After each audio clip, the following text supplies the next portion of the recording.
যেদিন ঢাকা বিশ্ববিদ্যালয়ে স্লোগানে মুখরিত হলো তুমি কে আমি কে রাজাকার রাজাকার, যেদিন স্লোগানে মুখরিত হলো কে বলেছে স্বৈরাচার স্বৈরাচার, এই স্লোগান বাংলাদেশের ইতিহাসের বাদ পরিবর্তন করে দিয়েছে। ঢাকা বিশ্ববিদ্যালয়ে 24 জুলাই যে আন্দোলনের স্ফুলিঙ্গ প্রকাশিত হয়েছে তার সফল পরিণতি হিসাবে 5 আগস্ট ছাত্র গণ অভ্যুত্থানের সফল সমাপ্তি হয়েছে। বাংলাদেশ গণতান্ত্রিকভাবে অবমুক্ত হয়েছে। এই দেশের বিলুপ্ত গণতন্ত্রকে আমরা আবার মুক্ত করতে পেরেছি। সেই সময়কার 15 জুলাই আমি তখন নির্বাসনে, কিন্তু আমার সমস্ত মনোযোগ, আমার সমস্ত সহযোগিতা সবকিছু এই আন্দোলনের সাথে ছিল।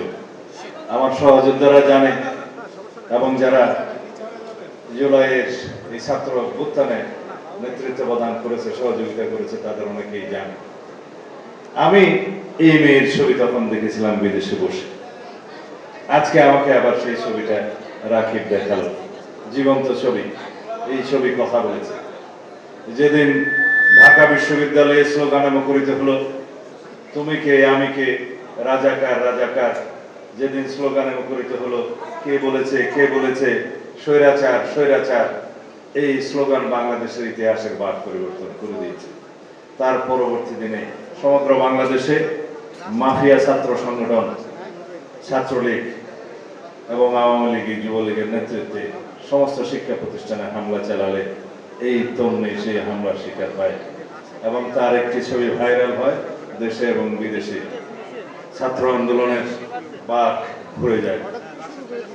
16 জুলাই আমাদের বাংলাদেশের ইতিহাস সৃষ্টিকারী শহীদ আবু সাইদ শহীদ হন। একই সময়ে চট্টগ্রামে আমাদের আরেক সন্তান, আমার গ্রামেরই সন্তান, যে আমাকে 2-3 সপ্তাহ আগে দেখতে গিয়েছিল, সে শহীদ হয় ওয়াসিম আকরাম। এবং মুগ্ধ সহ আরো অনেকেই তার পরবর্তীতে এই শহীদের কাতারে লিপিবদ্ধ হন। তারপরের ইতিহাস বাংলাদেশের মানুষ জানে। রক্তাক্ত হয়েছে আমাদের এই মানচিত্র, রক্তে লেখা ইতিহাস, রক্তে রঞ্জিত ইতিহাস।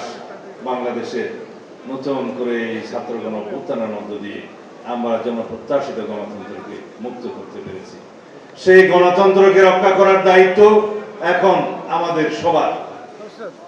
স্বাধীনতা অর্জন করা সহজ, কিন্তু স্বাধীনতা রক্ষা করা কঠিন। যে স্বাধীনতা, যে গণতন্ত্র অবরুদ্ধ থাকে, সেই দেশের স্বাধীনতা গণতন্ত্র পরাধীনতার শৃঙ্খলে থাকার মতোই থাকে। সুতরাং আমরা আর কখনো শৃঙ্খলিত হতে চাই না। আমাদের গণতন্ত্রকে আর কখনো স্বৈরাচারী শক্তি অবদমিত করে রাখবে, পদদলিত করতে পারবে, সেটা আমরা দিতে চাই না। সেই জন্যই আমরা সংবিধানের গণতান্ত্রিক সংস্কার করতে চাই, সংশোধন করতে চাই। রাষ্ট্র কাঠামোর গণতান্ত্রিক সংস্কার করার জন্য আমরা 31 দফা প্রণয়ন করেছিলাম। তার প্রেক্ষিতে আমরা নির্বাচনী ইশতেহারে সেগুলোর প্রতিফলন ঘটিয়েছি।